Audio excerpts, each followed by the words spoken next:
ভয়কে নাকি জয় করতে হয়। ছোটবেলা থেকে আমাদের এটাই শেখানো হয়। মানুষের জীবনে বিপদ যে কোনো মুহূর্তে আসতে পারে, কিন্তু সেই ভয়কে হারাতে না পারলে জীবনে এগোনো যায় না। এমন একটা গ্রাম আছে যেখানে গ্রামবাসীরা সবসময় একটা আতঙ্কের মধ্যে থাকে।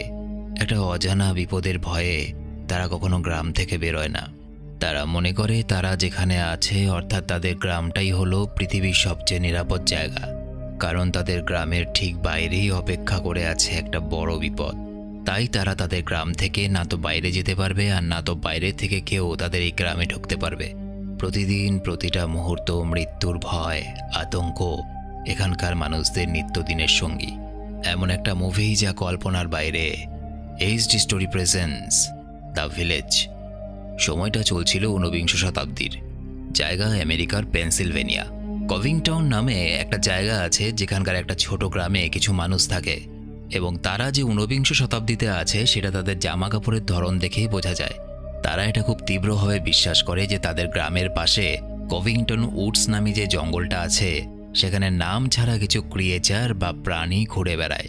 যেহেতু সেই প্রাণীদের কোনো নাম নেই, সুতরাং গ্রামবাসীরা তাদেরকে একটা অদ্ভুত নাম দিয়েছে।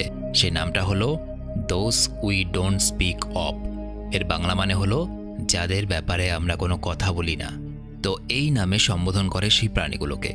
এবং তাদের গ্রামের কেউ যদি ভুল করে সেই জঙ্গলের মধ্যে ঢুকে পড়ে বা সেই জঙ্গল পেরিয়ে শহরে যাওয়ার চেষ্টা করে, তাহলে সেই ভয়ঙ্কর বন্য জন্তুর হাতে তার মৃত্যু হবে। এমনকি গ্রামের বাকিদেরও প্রাণ সংশয় হতে পারে। তাদের মতে লাল রং হলো শয়তানের রং, এবং সেই রং এই জন্তুদের আকর্ষণ করে। তাই তারা গ্রামে কোনো লাল রঙের ফুল বা ফলও হতে দেয় না। কোনো গাছে লাল রঙের ফল বা ফুল ফুটে থাকলে গ্রামবাসীরা সেটাকে উপড়ে মাটি চাপা দিয়ে দেয়, যাতে শয়তান তাদের গ্রামের দিকে আকৃষ্ট না হয়। এবং তাদের এই বিশ্বাস যে ভুল না, সেটা প্রমাণ হয় যখন মাঝে মাঝেই সেই জঙ্গল থেকে অদ্ভুত বিকট গর্জনের আওয়াজ ভেসে আসে। গ্রামে কিছু বয়স্ক লোকজন আছে যাদের ছেলে মেয়ে নাতি নাতনি নিয়েই গ্রামটা গড়ে উঠেছে, এবং সেই বয়স্ক লোকেদের সিদ্ধান্ত আর মতামতই সম্পূর্ণ গ্রামকে মেনে চলতে হয়। এবং তাদেরই নির্দেশে সেই কভিংটন উডস মানে সেই জঙ্গলটাকে ঘিরে তারা বেশ কিছু খুঁটি পুঁতে দেয়, এবং খুঁটির উপরে তারা হলুদ রং করে লণ্ঠন ঝুলিয়ে রাখে। কারণ তারা মনে করে যে হলুদ রং দেখলে জঙ্গলের সেই অজানা প্রাণীরা বুঝতে পারবে যে গ্রামের কেউ তাদের ক্ষতি করতে চায় না। এছাড়াও গ্রামের শেষ প্রান্তে তারা একটা ওয়াচ টাওয়ার বসায়। সেখানে রাতের বেলায় গ্রামের একজন বসে পাহারা দেয়, যাতে কোনো রকম কোনো বিপদের সংকেত পেলে সে সবাইকে জানাতে পারে। মুভির শুরুতে দেখা যায় সেই গ্রামে অগাস্ট নিকলসন নামে একজন এল্ডার অর্থাৎ ওই গ্রামের বৃদ্ধ লোকেদের এল্ডার বলেই ডাকা হয়েছে মুভিতে। আর এমনিতেও এল্ডার মানে বয়স্ক ব্যক্তিকেই বোঝায়। তো এল্ডারের বাচ্চা ছেলেটা কোনো একটা কঠিন রোগে আক্রান্ত হয়ে সঠিক চিকিৎসার অভাবে মারা যায়। আসলে সেই গ্রামে অনেক সময় উন্নত মানের চিকিৎসা বা ওষুধের অভাবে গ্রামের মানুষজনের মৃত্যু হয়, কারণ তাদের গ্রামে কোনো হাসপাতাল নেই। কাজ চালানোর মতো একজন ডাক্তার এবং ওষুধ বলতে হাতে তৈরি করা কিছু জড়িবুটি আছে। ভালো চিকিৎসা বা দামি ওষুধ এই সব কিছুর জন্য তাদেরকে শহরে যেতে হবে।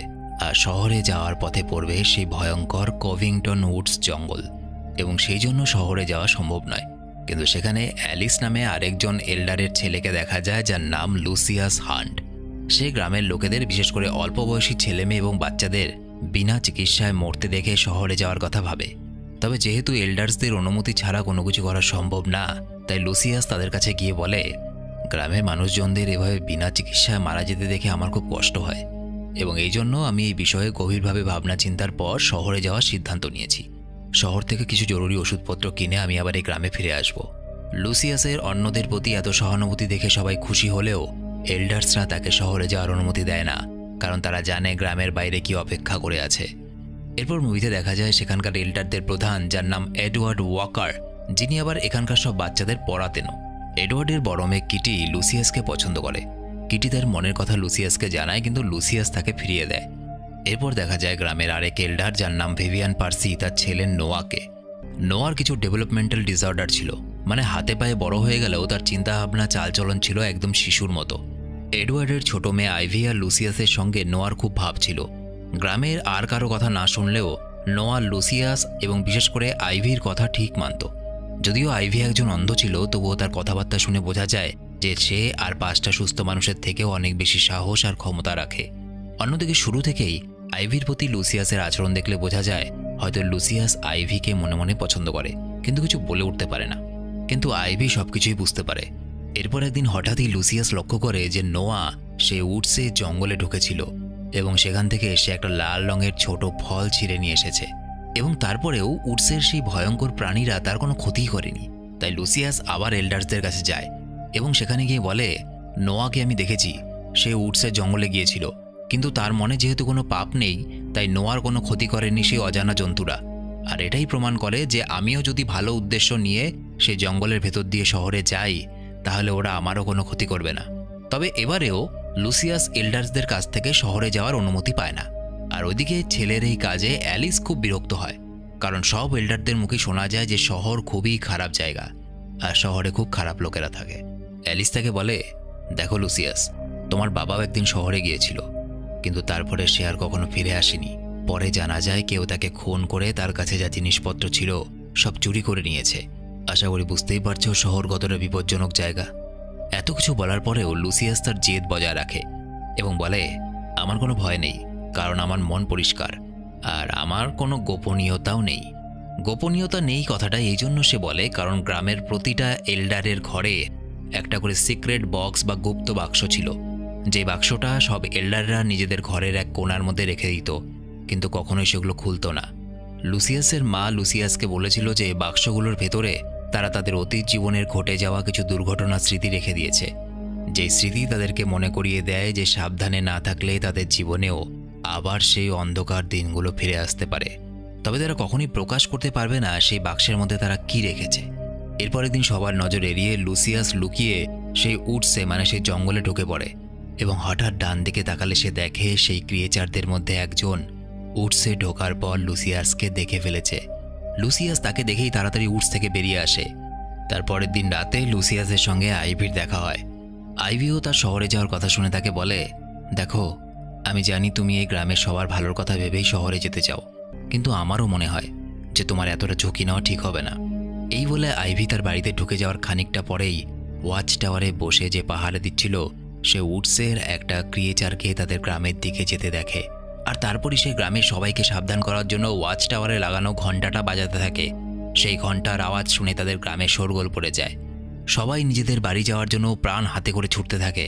দেখা যায় তাদের সবার বাড়ির ভেতরে একটা সেলার বা মাটির নিচে থাকা একটা গোপন ঘর বানানো আছে, যাতে উডসের সেই হিংস্র জন্তুরা যদি কখনো তাদের এলাকায় চলে আসে গ্রামবাসীরা যাতে নিজেদেরকে বাঁচাতে পারে সেই জন্য ওই ঘরগুলো তৈরি করা হয়েছিল। এরপর মুভিতে দেখা যায় ঘণ্টার আওয়াজ শুনে লুসিয়াস গ্রামের বাকিদেরকে নিজেদের বাড়ি পৌঁছতে সাহায্য করতে থাকে। আর এটা করতে গিয়ে সে তার নিজের বাড়িতে ঢোকার আগেই উডসের সেই জন্তুগুলো গ্রামের মধ্যে ঢুকে আসে। অন্যদিকে আইভি লুসিয়াসের জন্য চিন্তা হতে থাকে। সে ভাবে লুসিয়াস বাড়ি পৌঁছেছে তো, কারণ আইভি লুসিয়াসকে খুব ভালো করে চেনে। লুসিয়াস নিজের থেকে অন্যদের কথা বেশি ভাবত। আইভির কেমন যেন একটা সন্দেহ হয় লুসিয়াস হয়তো আশেপাশে কোথাও আছে। তাই তার দিদি কিটি তাকে ঘরে ঢুকে দরজা বন্ধ করে দিতে বললেও লুসিয়াসের জন্য সে দরজা খুলে অপেক্ষা করতে থাকে।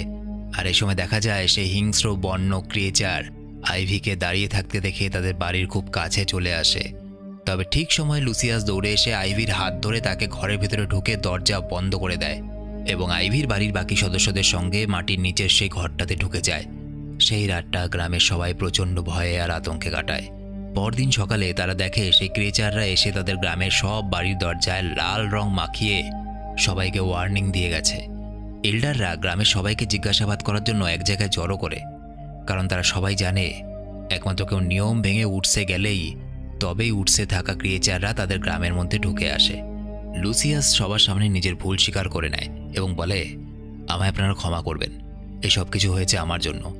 আমি আগের দিন গ্রামের গণ্ডি পেরিয়ে সেই উডসের মধ্যে গিয়ে ঢুকেছিলাম এবং উডসে থাকা সেই ক্রিয়েচারদের একজন আমাকে দেখে ফেলে, আর সেই জন্যই তারা ওয়ার্নিং দিতে কাল আমাদের গ্রামে এসেছিল। আমি অত্যন্ত দুঃখিত এবং লজ্জিত। আমি আশা করব আমার জন্য আর আপনাদের যেন কোনো ক্ষতি না হয়। তবে এল্ডাররা বুঝতে পারে যে লুসিয়াস যা করেছে তার পেছনে কোনো খারাপ উদ্দেশ্য ছিল না, বরঞ্চ সে গ্রামের কথা ভেবেই বারবার নিজের প্রাণের ঝুঁকি নিয়ে শহরে যেতে চেয়েছে এবং এরপর লুসিয়াসকে তারা ক্ষমা করে দেয়। লুসিয়াস কিট্টির দেওয়া বিয়ের প্রস্তাবে রাজি না হওয়ায় কিট্টি সেই গ্রামেরই একটা ছেলে যার নাম ক্রিস্টফ, তার সঙ্গে তার সম্পর্ক তৈরি হয় এবং তারা বিয়ে করার সিদ্ধান্ত নেয়। তাদের বিয়ের দিন রাতে সবাই যখন নাচে গানে মেতে ওঠে তখন হঠাৎ করেই তারা দুজন বাচ্চার চিৎকার শুনতে পায় সবাই বাইরে বেরিয়ে আসে, আর সেই বাচ্চাগুলো এডওয়ার্ডকে বলে যে তারা আবার উডস থেকে একজন ক্রিয়েচারকে তাদের গ্রামে আসতে দেখেছে। এরপর যেখানে বিয়ের অনুষ্ঠান পালন করা হচ্ছিল সেখান থেকে সবাই তারা একসাথে বাড়ির দিকে এসে দেখে সেই ক্রিয়েচাররা তাদের খামার থেকে তাদের সব পশুদের বার করে তাদের মেরে ছাল ছাড়িয়ে কিছু পশুর দেহ তাদের বাড়ির দরজার সামনে ঝুলিয়ে দিয়েছে, আর কিছু এখানে ওখানে ছড়িয়ে দিয়ে চলে গেছে। এর আগেও দু একটা পশুকে ওরা একইভাবে গ্রামের বিভিন্ন জায়গায় মরে পড়ে থাকতে দেখেছিল। এরপর সেদিন রাতে হঠাৎ করে ঘুম ভেঙে যায় আইভির। সে দেখে লুসিয়াস তাদের উঠানে এসে বসে আছে। আইভিও বেরিয়ে আসে এবং লুসিয়াসকে জিজ্ঞাসা করে, এত বাড়ির উঠান থাকতে তুমি হঠাৎ করে আমাদের বাড়ির উঠানে এসে বসে আছো কেন? তাহলে কি তুমি আমায় ভালোবাসো? আইভির মুখ থেকে এইসব কথা শুনে লুসিয়াসও প্রথমে আইভির কাছে স্বীকার করে নেয় যে সে তাকে ভালোবাসে, এবং তারা ঠিক করে তারা বিয়েও করবে। এরপর তাদের বিয়ের ব্যাপারে গ্রামে জানাজানি হতেই সব ভয় ভুলে গ্রামবাসীরা আবার উৎসবের আমেজে মেতে ওঠে। আর দেখা যায় নোয়ার কানে আইভি আর লুসিয়াসের বিয়ের খবর পৌঁছতেই সে লুসিয়াসের বাড়ি চলে যায়। যেহেতু আইভি নোয়ার খুব কাছের, তাই হয়তো আইভির বিয়ের কথা শুনে তার একটু খারাপ লেগেছে। লুসিয়াস নোয়াকে বলে, আমি জানি তুমি আইভিকে পছন্দ করো, আইভিও তোমায় খুব পছন্দ করে, কিন্তু কি বলো তো, এইসব কথা বলতে বলতেই পেছন ফিরে তাকাতেই নোয়া লুসিয়াসের পেটে আর বুকে ছুরি মেরে দেয়। আসলে নোয়া ভাবে যে লুসিয়াস আইভিকে তার থেকে কেড়ে নিচ্ছে, এবং সেই জন্য সে লুসিয়াসকে প্রাণে মেরে ফেলার চেষ্টা করে। এরপর দেখা যায় নোয়া নিজেই বাড়ি গিয়ে তার মা বাবাকে নিজের রক্ত মাখা হাত দুটো দেখায়।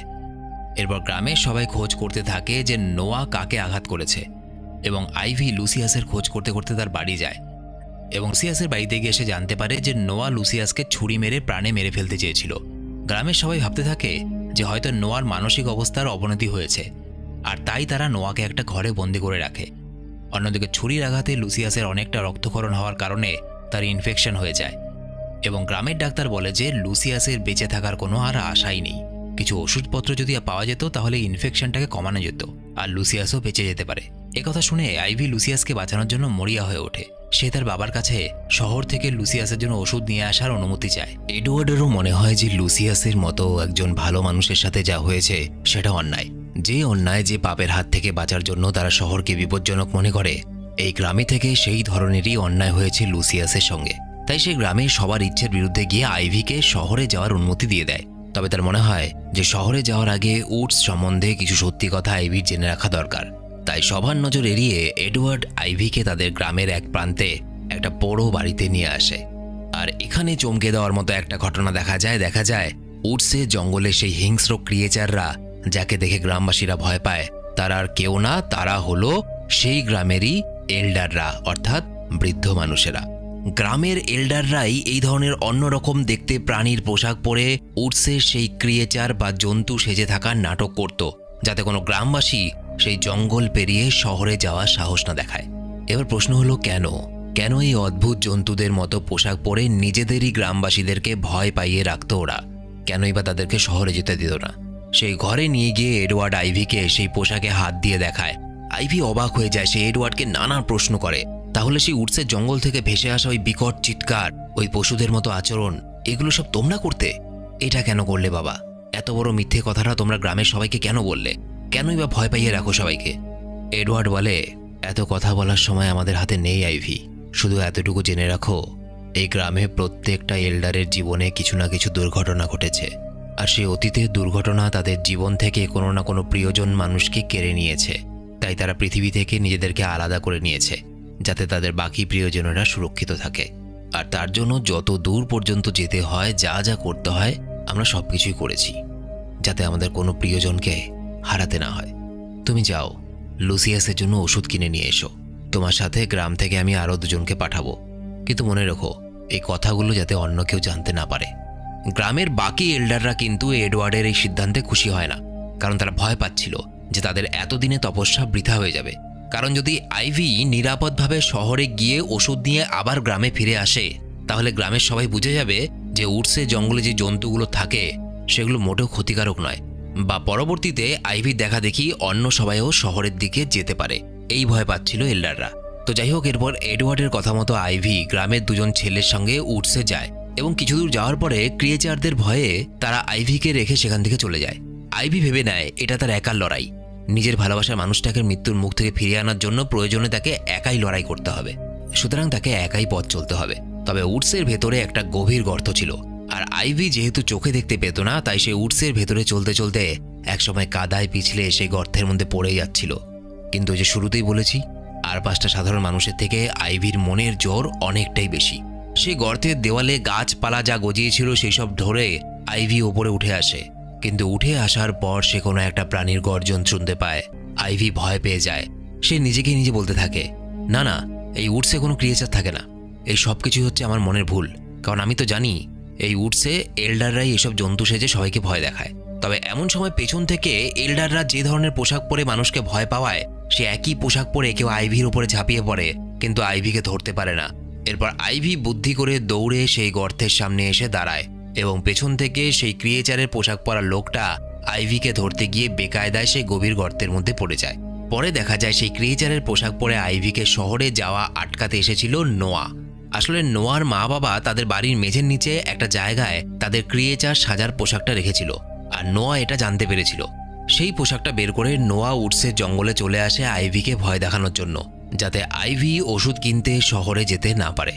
আইভি আবারও শহরে যাওয়ার জন্য উডসের মধ্য দিয়ে এগোতে থাকে, আর অন্যদিকে আইভির মা বাবা সবার চোখের আড়ালে তাদের সেই সিক্রেট বক্সটা খোলে। তাদের সেই বাক্সের মধ্যে অনেক দিন আগের কিছু খবরের কাগজ থেকে কেটে রাখা ছোট ছোট কাগজের টুকরো পাওয়া যায়, এবং একটা কাউন্সিলিং সেন্টার বা মেন্টাল অ্যাসাইলাম, মানে মানসিক অবসাদগ্রস্ত লোকেরা যেখানে নিজেদের চিকিৎসা করাতে যায়, সেই সেন্টারের বাইরে দাঁড়িয়ে থাকা এই গ্রামের সব এল্ডারদের একটা ছবি দেখা যায়। আর এখানে এই মুভির সবচেয়ে বড় টুইস্ট দেখা যায় এই যে এটা 19th সেঞ্চুরি বা 19বিংশ শতাব্দী নয়, তারা সবাই একবিংশ শতাব্দী অর্থাৎ 21st সেঞ্চুরিতেই আছে। তাহলে এইসব কি? এই গ্রামের মধ্যে সবকিছু 19বিংশ শতাব্দীর কেন? এবং এই কথাগুলো শুধুমাত্র গ্রামের এল্ডারদের মধ্যে সীমিত ছিল, শুধুমাত্র তারাই জানতো। আসলে এতদিন ধরে এল্ডাররা শুধুমাত্র একটা নাটক করে গেছে। এই গ্রামে যতজন এল্ডার থাকে তাদের সবার জীবনেই অনেক খারাপ খারাপ ঘটনা ঘটেছিল। কারোর বোনকে নির্মমভাবে ধর্ষণ করে খুন করা হয়, বা কারো স্বামীকে কিছু টাকার জন্য প্রাণে মেরে ফেলা হয়, আবার কারো দাদাকে বিনা কারণে গুলি করে মেরে ফেলা হয়, আবার কারো বাবাকে তারই বন্ধু টাকা পয়সার জন্য মেরে আলমারির মধ্যে ঝুলিয়ে দিয়েছিল। এইসব ঘটনার পর এডওয়ার্ড ওয়াকার সেই কাউন্সিলিং সেন্টার বা সেই মেন্টাল অ্যাসাইলামে উপস্থিত সবাইকে একটা প্রস্তাব দেয় যে আমরা সারা জীবনের জন্য এই শহর ছেড়ে একদম দূরে একটা জায়গায় চলে যাব এবং আমরা সেখানে নিজেদের মতো করে থাকব। শহরের মানুষ খারাপ এটা তাদের মাথার মধ্যে ঢুকে গেছিল, কারণ শহরেই তাদের সঙ্গে এইসব ঘটনাগুলো ঘটেছিল। তারা সেদিন সিদ্ধান্ত নিয়েছিল যে সারা জীবনের জন্য শহর ছেড়ে কেভিংটনের ভেতরে একটা গ্রাম গড়ে তুলবে তারা, এবং সেখানেই থাকা শুরু করবে। মানুষের প্রতি মানুষের এত হিংস্রতা দেখে তারা বাইরের পৃথিবী থেকে মুখ ফিরিয়ে নেয় এবং নিজেদের জন্য একটা ছোট্ট নিরাপদ জায়গা গড়ে তোলে পৃথিবীর মধ্যেই কোনো একটা অজানা জায়গায়। এবং এটাই সেই কারণ যে তারা চায়নি যে এই গ্রামের কোনোদিন কেউ শহরে যাক, শহরের মানুষের হিংস্রতার মুখোমুখি হোক। কারণ তারা খুব ভালো করে বুঝতে পেরেছিল মানুষ যত বেশি অ্যাডভান্স, মানুষ যত বেশি আধুনিক, মানুষ যত বেশি শহরের জীবনযাপন পালন করে, তারা ততটাই হিংস্র হয়, তাদের মধ্যে মনুষ্যত্ব বোধটা অনেকটাই কম। এবং এই কারণেই তারা শহর থেকে সম্পূর্ণ আলাদা করে নিজেদের একটা আলাদা দুনিয়া গড়ে তুলতে চেয়েছিল। তারা এই বিষয়টা বুঝতে পারে, কিন্তু তাদের পরবর্তী জেনারেশন অর্থাৎ তাদের যে ছেলে মেয়ে হবে তাদেরকে তারা সেই গ্রামের ভেতরে কি করে রাখবে? তারা তো কোশ্চেন করবে যে কেন শহরে যাব না। এই জন্য তারা ওই জঙ্গলের ভেতরে অদ্ভুত জন্তুদের মতো পোশাক পরে ঘুরে বেড়াতো, এবং ছোটবেলা থেকে সেই ছেলে মেয়েগুলোর মনের মধ্যেই ভয় গেঁথে দিয়েছে যে এই জঙ্গলটা পার করে শহরে যাওয়া যায় না, ওই জন্তুগুলো আমাদেরকে খেয়ে ছিঁড়ে ফেলবে। এবং তাদেরকে বিশ্বাস করানোর জন্য তারা নিজেরাই নিজেদের গ্রামে এসে তাণ্ডব চালাতো মাঝে মাঝে, যাতে গ্রামের মধ্যে সবাই এটা বিশ্বাস করে নেয় সত্যি উডসের জঙ্গলে ভয়ঙ্কর জন্তু জানোয়ার আছে। এমনকি তারা তাদের উত্তরসূরিদের একথাও বলে যে আমরা যে সময়টাতে বসবাস করছি এটা হলো 19বিংশ শতাব্দী। কেন সবকিছু নিয়ে মিথ্যে কেন বলেছে সেটা তো বোঝা গেল, কিন্তু সময়টা নিয়ে মিথ্যে কেন বলল একটু পরে জানতে পারবে। ওদিকে লুসিয়াস মৃত্যুর সঙ্গে লড়াই করতে থাকে। শেষ অবধি অনেক কষ্টে আইভি উডসের শেষ প্রান্তে এসে পৌঁছায়, যেখান থেকে তাকে একটা পাঁচিল টপকে অন্য প্রান্তে যেতে হবে, তাহলে সে লুসিয়াসের জন্য প্রয়োজনীয় ওষুধ জোগাড় করতে পারবে। আইভি কোনো মতে পাঁচিল টপকে অন্য প্রান্তে গিয়ে পড়ার সাথে সাথেই বুঝতে পারে উল্টো দিক থেকে একটা গাড়ি আসছে না। হ্যাঁ ঠিক, একটা গাড়ি দেখা যাচ্ছে। দেখা যায় যে গাড়িটা আসছিল তাতে লেখা ছিল ওয়াকার ওয়াইল্ড লাইফ প্রিজার্ভ। সেই গাড়ি থেকে একজন নেমে আসে যার নাম কেভিন। কেভিন এই এলাকার পার্ক রেঞ্জার, মানে এলাকায় কোনো বেআইনি কাজকর্ম হচ্ছে কিনা সেটা দেখার দায়িত্ব যে অফিসারের ঘাড়ে থাকে তাকে পার্ক রেঞ্জার বলে। কেভিন কিন্তু আইভিকে দেখে প্রচণ্ড অবাক হয়ে যায়। অবাক হওয়ারই কথা, কারণ সাধারণভাবে এই অঞ্চলটাতে কোনো মানুষেরই আসা স্বাভাবিক না, সেখানে একটা মেয়ে একা এভাবে কি করে? সে আইভিকে জিজ্ঞেস করে তুমি এখানে কি করে এসেছো? আইভি বলে, আমি দেওয়ালের অন্য প্রান্তে যে জঙ্গলটা আছে সে জঙ্গলের ভিতরে একটা গ্রাম আছে, আমি সেখান থেকে এসেছি। স্যার আমায় কি আপনি একটু সাহায্য করবেন? এই ওষুধগুলো আমার খুব দরকার। এই বলে কেভিনকে এডওয়ার্ডের লেখা সেই কাগজের টুকরোটা দেয়। কাগজে কিছু ওষুধের নাম লেখা ছিল। ওষুধগুলোর নাম দেখে কেভিন বুঝতে পারে যে কেউ প্রচণ্ড আঘাত পেয়েছে এবং সেটা ঠিক করার জন্য এই ওষুধগুলো দরকার। কেভিন আইভিকে সাহায্য করার জন্য তাদের অফিসে নিয়ে আসে এবং বসের চোখের আড়ালে কাগজে যে ওষুধের নামগুলো লেখা ছিল সেই সব ওষুধ বের করে দেয়। তবে আইভির পুরো নাম শুনে কেভিনের একটু কৌতূহল হয়। এমনকি আইভির সাথে দেখা হওয়ার আগের মুহূর্ত পর্যন্ত কেভিন এটা জানতই না যে উডসের ভেতরে কোনো জনবসতি আছে, কারণ উডসের জঙ্গলের ভেতরে যে কোনো একটা গ্রাম থাকতে পারে এটা কল্পনাও করা যায় না। তাই সে কায়দা করে নিজের বসকে জিজ্ঞেস করে যে সে কোভিংটন উডসের ব্যাপারে কিছু জানে কিনা। এবং এখানে চমকে দেওয়ার মতো আরেকটা জিনিস জানা যায় যে 1970 সালে এডওয়ার্ড ওয়াকার নামে একজন প্রফেসর বা শিক্ষক ছিল, যিনি কিনা পেনসিলভেনিয়া ইউনিভার্সিটিতে আমেরিকান হিস্ট্রি মানে আমেরিকার ইতিহাস নিয়ে ছেলেমেয়েদের পড়াতেন। তার জীবনে একটা দুর্ঘটনার পর সে তার বাবার যা টাকা পয়সা ছিল সেটা দিয়ে কোভিংটনের ওই পুরো জায়গাটা কিনে নেয় এবং এই জন্যই সরকারি রেকর্ডে ওই জায়গাটাকে ওয়াকার ওয়াইল্ড লাইফ নামে চিহ্নিত করা হয়। মনে করে দেখো, কেভিন যে গাড়িটা চালাচ্ছিল ওখানেও কিন্তু লেখা ছিল ওয়াকার ওয়াইল্ড লাইফ প্রিজার্ভ, কারণ 1970 সালে এডওয়ার্ড ওয়াকার অর্থাৎ এডওয়ার্ড এই সম্পূর্ণ জায়গাটাকে কিনে নিয়েছিল এবং বাকি সব এল্ডারদের সঙ্গে সেখানে সে একটা গ্রাম গড়ে তোলে এবং শহর আর গ্রামের মাঝখানে তৈরি করে দেয় কোভিংটন উডস অর্থাৎ কোভিংটনের জঙ্গল। এডওয়ার্ড সরকারকেও কিছু টাকা পয়সা দিয়েছিল যাতে কোভিংটনের জঙ্গলের ওই এরিয়াটাকে নো ফ্লাই জোন করে দেওয়া যায়। নো ফ্লাই জোন কথার অর্থ হলো যে জায়গায় নো ফ্লাই জোন থাকে সেটার ওপর দিক দিয়ে কোনো প্লেন বা উড়োজাহাজ উড়ে যেতে পারে না।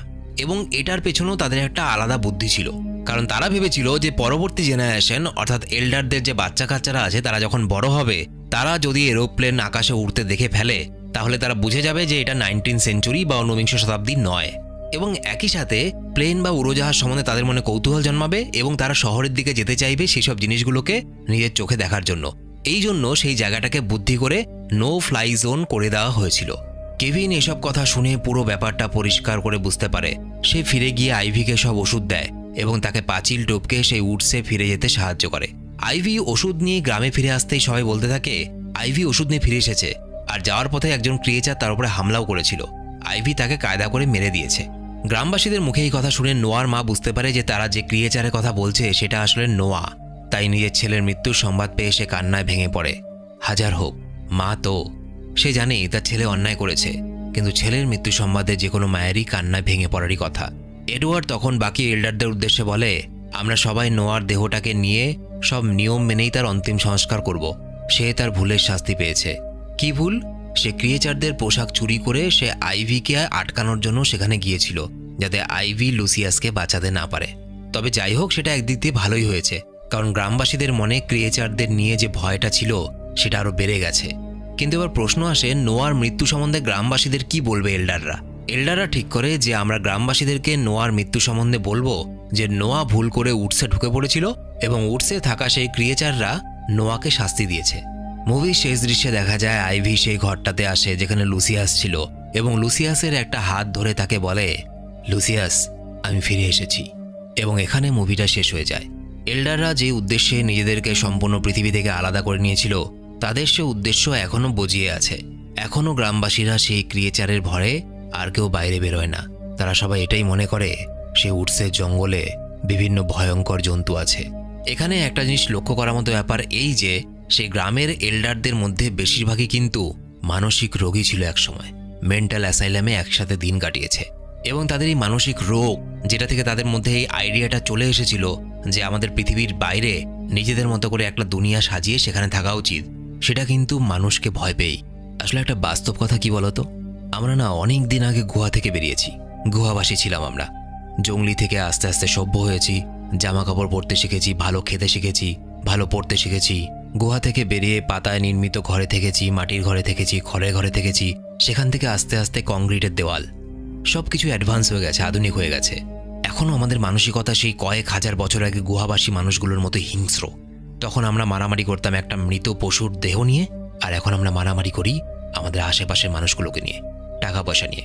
আমরা নিজেদের স্বার্থে মানুষকে খুন করি, আমাদের কাম বাসনা মেটানোর জন্য নারীকে ধর্ষণ করি, আমাদের স্বার্থের জন্য চুরিচামারি করি, কাউকে ফাঁসিয়ে দিই, হিংসা করি।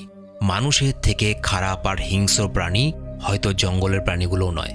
এবং মুভিতে এটাই দেখানো হয়েছে যে কয়েকটা মানুষ যখন সমাজ ছেড়ে চলে যায় কিসের ভয়ে? কোনো জীবজন্তুর ভয়ে নয়, শুধুমাত্র মানুষেরই ভয়ে। মানুষের হাত থেকে রক্ষা পাওয়ার জন্যই তারা পৃথিবীর থেকে সম্পূর্ণ আলাদা করে নিয়েছিল নিজেদেরকে। এই মুভিটার একটা মানে হলো এটা, যেটা বললাম। আরেকটা দিক থেকে মুভিটাকে দেখা যায় যে তুমি যেখানেই যাও না কেন, খারাপ ভালো সবকিছু মিলিয়েই মানুষ থাকে। দেখো, একটা জিনিস লক্ষ্য করে, যদিও এল্ডাররা সমস্ত পৃথিবী থেকে নিজেদেরকে আলাদা করে নিয়েছিল, তবুও কিন্তু সেখানে নোয়ার মতো খারাপ মানুষও ছিল। অর্থাৎ যতই খারাপকে ঝেড়ে ফেলো না কেন, খারাপ ভালো কিন্তু সবকিছু তোমার মধ্যেই আছে। তোমাকে নিজেকে চুজ করতে হবে, তুমি কোন পথে চলবে, তুমি কোনটাকে মেনে নেবে, চয়েসটা তোমার। তো আজকে ভিডিওটা এতটুকুই। ভিডিওটা ভালো লেগে থাকলে শুধুমাত্র একটা লাইক করে দিও, তাহলেই হবে। আর তোমরা আমার সাথে সরাসরি কথা বলতে পারো ফেসবুক, ইনস্টাগ্রামের লিঙ্ক ভিডিওর নিচে ডেসক্রিপশনে দেওয়া আছে। আর ভিডিওটা কেমন লাগলো অবশ্যই কমেন্ট করে জানাবে। দেখা হচ্ছে পরের ভিডিওতে। বাই।